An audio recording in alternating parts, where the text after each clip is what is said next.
guess we're gonna use this as the center of the room right now. This is a question to everyone. Could you have used more time on your topic?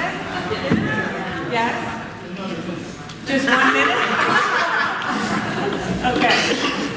Okay. Well, as I said, it's an introduction, and I want you to be, you'll have more time in other sessions to work on this.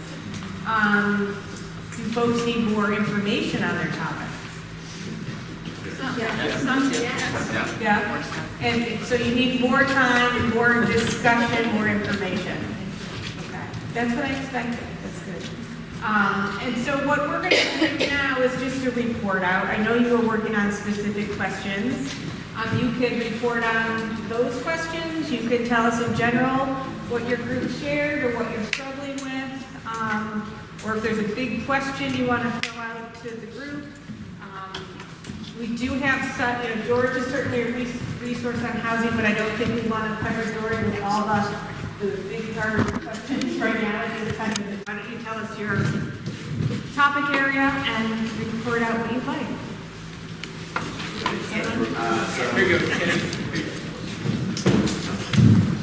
So we had financing tools and programs, and even before we had the ones they gave us, but then we kind of went on and just added some more, and that's where our discussion kind of stemmed from. So we had low-income housing tax credit, housing choice vouchers, tax incremental finance district or TIF, community revitalization tax relief incentive, and then we added tools and programs that town-owned property. So where the town, which is currently making $0 on a piece of land, can donate it and then build and then get tax revenue from that. Talking about land trust, what was the example of that? I was talking about land trust in California. In California, there, I guess, was a group of people who got together to purchase. Essentially, this is something I read about. It was something I read about a community where there was a number of properties that had been foreclosed. A number of properties in Northern California had been foreclosed. They were squatted by the specific community that is, they occupied them unlawfully. So bank evicted them and then realised the cost of fencing them off and patrolling them with security guards were far more expensive than just donating the properties back to the community. And they set up a land trust. I don't know what there is about in New Hampshire. But essentially, it's a way of maintaining the property within the community. It doesn't go back out into sort of the general housing stock, so it's not lost, so it can be used for low-income housing. And we talked about kind of getting into the benefits of these, and the one we talked deeply about was the housing choice vouchers, and kind of the idea of, there's a stigma on it, so like changing public perception, getting success stories from like mass data, and thinking about, can developers offer a percentage of their units for acceptance of vouchers, then we talked about public-private partnerships as it pertains to TIFs. That's great. Did you? What was the last thing? Oh, this was another program, the Southwestern Community Services. To manage this. To manage, yeah. Are they here today? No. Okay, all right, thank you. Can I ask this group, based on your discussion, is there one other particular topic you would like to, you would be interested in jumping into next because it would inform it, or maybe you didn't get that far? Okay, that's fine. Maybe regulation and policy, I guess? Maybe regulation and policy. That might make sense. Would you like to go next, regulation and policy? We could do that because it dovetails. Our first item there is local control. And local control kind of dovetails a bit with where you ended, which is somewhere there's an RSA, a relevant RSA, a piece of legislation, a piece of law that we'd be able to use as a tool to accomplish some of these things. Housing trust. Being a home rule state, we can only do what the state. We're not a home rule state. A non-home rule state. We can only do what the state allows us to do. But somewhere in all of these reams of paper, there is a piece of legislation that's going to allow us to do what we need to do, what we feel we need to do. It's a matter of finding. We want to see that. We want to see what it says. Yeah. So What we are have the no idea. statutes? We don't know. What, just to clarify, so the statutes on local control? It says, towns and cities may regulate only what the state legislature empowers them to regulate. There should be a list of what those powers are. Yeah, and It's I very- can at least say it's in terms of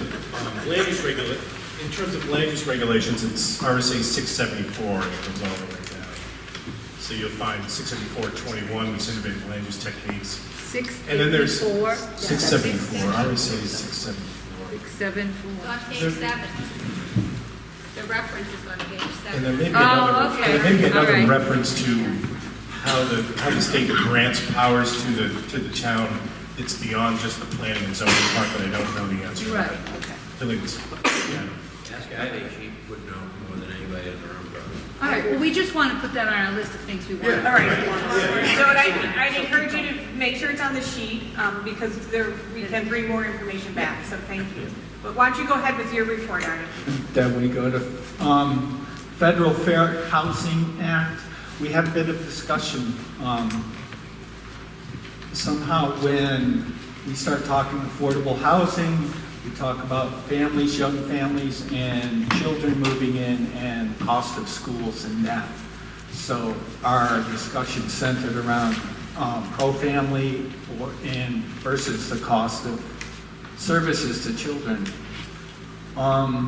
Workforce housing law, our feeling was that much of the data that this body of law was based upon is out of date and is not really usable anymore. Accessory dwelling unit, we discussed what we have in Peterborough and that an ADU is allowed and owner occupied, and we're wondering if it allows for detached units or if the unit needs to be attached. It does. It does allow Yes. detached, okay, so that answers that question. And it probably ought to allow 2, but doesn't. What did you say, Okay. Megan? I said that it would, many jurisdictions have allowed both an attached and a detached ADU on a single lot with a primary house. But we don't do that? We do not, because I failed. We don't yet. We don't yet. Could I say one more So thing? getting back to land use regulations in the state, that's allowable right now. You can do that. The state in 2017 had put forth a law about attached ADUs, but it was always allowed, so that was sort of a mandate. And the reason is towns are not really interested in attached or detached necessarily. And so you could do that now, and you can regulate everything that goes with that. How big, does it need to have parking, things like that. One other piece of information that we put down under the workforce housing law is that technically Peterborough does meet the letter of the law in terms of offering rental, affordable or whatever, but it's not enough still. Even though we do meet that, it's not enough. And I wanted to follow up, I was just curious what you thought was out of date about it, because I know data. that some religion. What data do you mean though? The whole thing we discussed with the affordability and that 30% threshold of an income just not being reality anymore. 2008, you know. So the thing I will say about the workforce housing law and the genesis of it was based on exclusionary practices of the town. And so what I'd love is to make the workforce housing law obsolete. But I think it gets down to people who are questioning what's affordable, and so it looked at area median income to get to a point where you sort of look at it and say, in our new buildings, it's the new units that come online for rent and purchase, do they meet that median? And sometimes that median was really high. I think that's the difference. Sometimes we say we're meeting it. What I always say is I talk about the workforce housing law as a guide. I don't think it's about, I guess we can question the 30%, but the whole point of it was to create reasonable and realistic opportunities for affordable housing and workforce you have the opportunity to define all that that is. This is just sort of a maximum standard. So it's a place where you can delve in and say, you know what, our workforce housing law here is going to be, we want it to be affordable 20% of someone's income at 50% of the AMI. Nothing's stopping you from doing that. Okay, great. One more thing to add about the accessory dwelling unit, and we brought, maybe I brought it up. Did Peterborough make the mistake of voting to have an owner occupied as opposed to non-owner occupied? Yeah, we think So maybe we need to rehash that. I would add that if you go to accessorydwellings.org and the ADU guru, Cole Peterson, he only had data for where he lived, but he saw that, you pulled out the stops for the barriers to creating accessory dwelling units, and it wasn't until they got rid of all sorts of dimensional parking and the owner-occupied piece that it started to happen more. You had to have owner-occupied. I know, especially in communities where hospitality and second homes and vacation homes are an issue, that becomes a problem. But it is a good point, and it's worthy to consider. I think that's where I go back and say, what benefits us, and are we willing to take some risk or not? Don't have the answer to that, but. I'd just like to mention that we've allowed ADUs in Peterborough for a long time. But when I first got here, there weren't any being done. It hasn't been till the last, say, 2 years or so that we're getting a lot of building permits to add ADUs. I don't have the numbers off the top of my head, but there's quite a few that have been built in the last 2 or 3 years. We can get those numbers. Who's next, Mona? Okay. Do you want to jump on the ADU? Oh, okay, so go ahead. Yes. So our group is the types of housing, and I'll pick up from the ADU conversation. There was a couple of things, and this really does just pony right on that we'd like accessory dwelling units to be by right, versus by having to go through choice. And they are. As they are. They are. Is it by right? It is by right. Is it by right? We've been progressive, believe it or not. Okay, so it's by right. But the problem is the 750 square feet piece. That's a bit prohibitive, right? That's the largest it can be? No. Minimum. That's a minimum. That's a minimum. The minimum the state allows is 750 square feet. No, Okay. That's not That's the max. Or 1/3 of the. I'm sorry, the max, no. Yes. Our Peterborough's maximum is the minimum. 750. Right. Or Okay. 30% of your. Total I'm living just space. saying. At least with the state law, the attached, you can't make it be any less than 750 square feet. That's the bottom line of the law. You can make it more or have a range. So whatever you're doing, you can't. So some places have said, okay, the max is 750 because the state's minimum entry is 750 for attached. And that's what we did? But you have a lot of room to do whatever you want. 30%. Or 30%, whichever. Yes. Should say. Okay. It's a little bit confusing. The state requires that each town allow at least 750 square feet. A landowner could do as low as 400 square feet. However, Peterborough went beyond that and said it's the greater of 750 square feet or 30% of the gross living space of the primary dwelling. So if you have a larger house, you can have a larger ADU. Now, what that translates into, I can't remember, it's over 2,000 square feet before that 30% kicks in. And so if you raise the 750 to 800 or 850 as the lower than that would be there would be a benefit. Okay, I'm gonna suggest that that this group obviously needs more discussion on ADUs. Right. I'm watching the time. Yeah, thank you. So we also noticed that condos and condexes are not on this list. Is that by design? That's part of multifamily. Nah, it isn't though, because not by the definition. It's just not here. And we do have condos. Fair number. Okay, so and that's all I'm going to say about it because we got a time. That's a good point. So, okay. Can we, go ahead. We did meander a little bit, I'll be fast, but under inclusionary zoning, I think a lot of our conversation is that it's important to understand what opportunities there are from our town in this. because the idea of inclusionary zoning on its face seems very appealing. And it's just a matter of understanding what the best benefits that we can offer, what would be most effective for our town, and what would it look like? I think that's our question. What kind of opportunities are out there?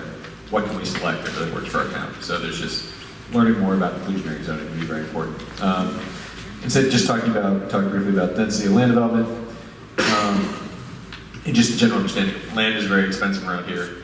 If you buy a lot and you can only put one house on it, then by default you're going to have an expensive house, and that's pretty much all you can do. So to some extent, we have to allow that development if we're ever going to get the affordable housing we need. And that's the most important stuff. I'll let you keep going. Just real quick, it's important for everybody to know that you're allowed to do a duplex in every one of our residential districts, including the rural district. We haven't received building permits for duplexes. I don't think I've seen one since I've been here. Yeah, sorry, I should have said that only single family, but just making the point that the more units you have on a lot, it brings down the cost of land per unit and makes it more possible to have affordable. Thanks.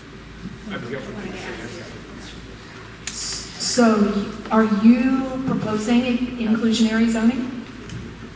Well, if you ask me personally, yes. I think our group likes the idea, but it's like, what does it do? Well, it doesn't, wait, so we're just here learning and talking about these terms, and we're not at solutions, so I'd ask to table that.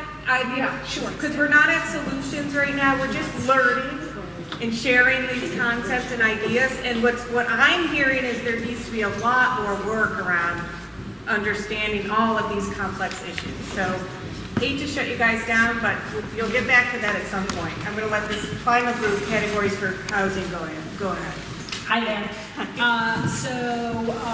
Market rate housing, we kind of talked about that earlier. Generally, so affordable housing. So we were talking about really for the people that aren't qualifying for subsidized housing up to that income level, probably about $45,000 a year. Like what really is available that becomes affordable for them? What really is available in our community at 30% of their income, and we're feeling like it's not very much.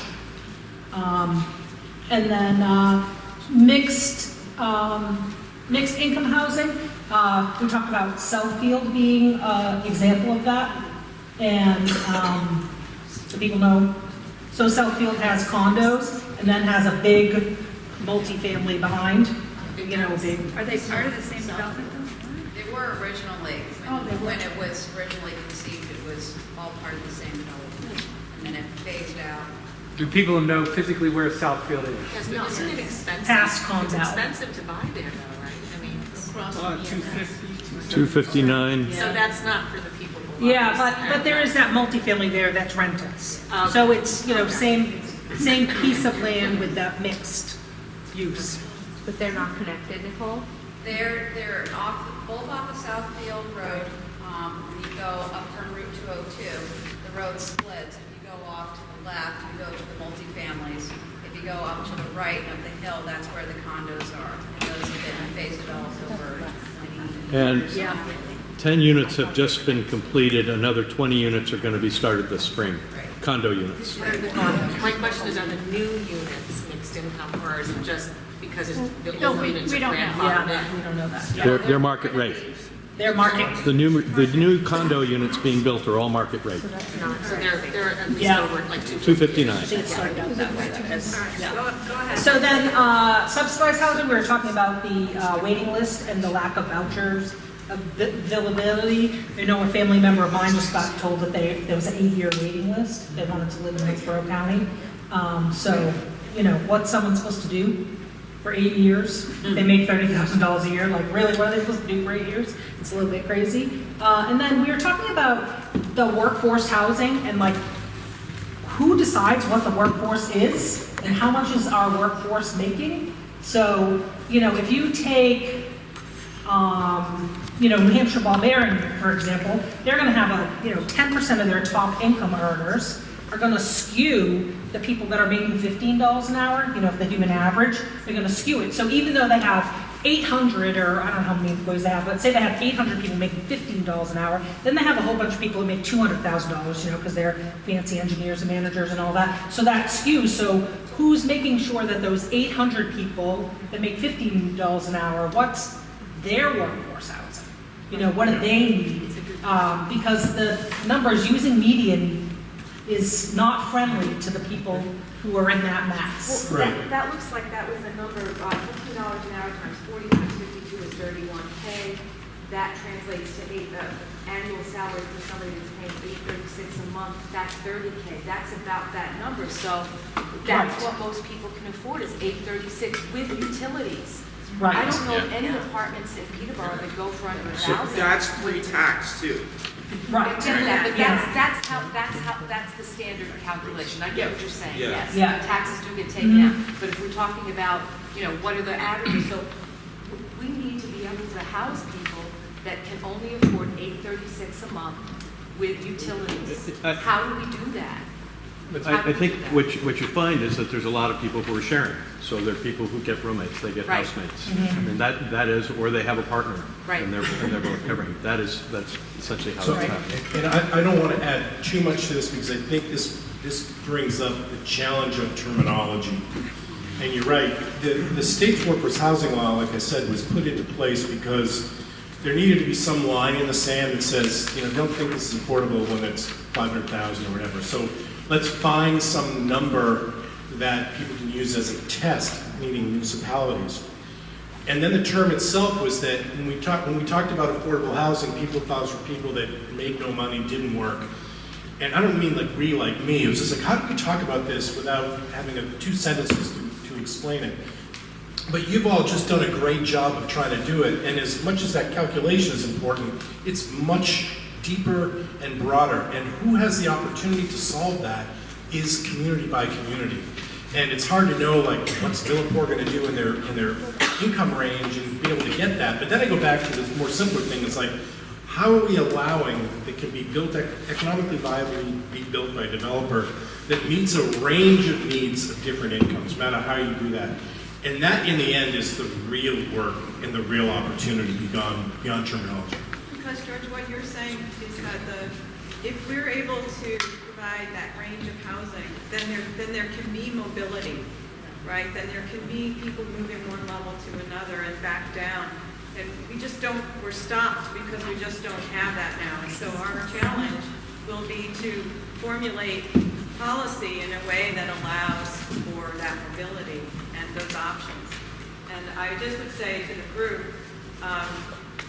the tendency for us will want to be to go to the how. How do we do it? How do we do it? I'm going to caution us to stay in the learning, in the why, right? We need to be very deeply immersed in the why and the what we're working in, and that's our work right now. We will get to the how, or the recommendations for the how, perhaps. So, Peter. Well, one of our groups, our group could have really benefited from clear definitions of these categories. Because you get all kinds of emotional baggage and confusion, and you know what it means to Peterborough in those categories should come out pretty soon in this group, because we spend a lot of time and energy talking about different things amongst yourselves because we don't clearly identify what those terminology means. I don't know how. Well, just one more time. Right, there's an opportunity to do that. And part of the reason we set this up today was to see how it worked in this fashion, and I actually like the idea of the group deciding, do you do more of this group by group, or do you take one topic at a time altogether? What resource people do you need in the room as you talk through the topics? Not going to solve any of that today. As I said, this is an introduction. I hope it was helpful. I sense maybe it was frustrating, but if it is, that's okay. You've got to get through this. Right. So the next step in this process is for us to go back to the circle, and we have about 15 minutes to wrap up. So just let's head over there. We want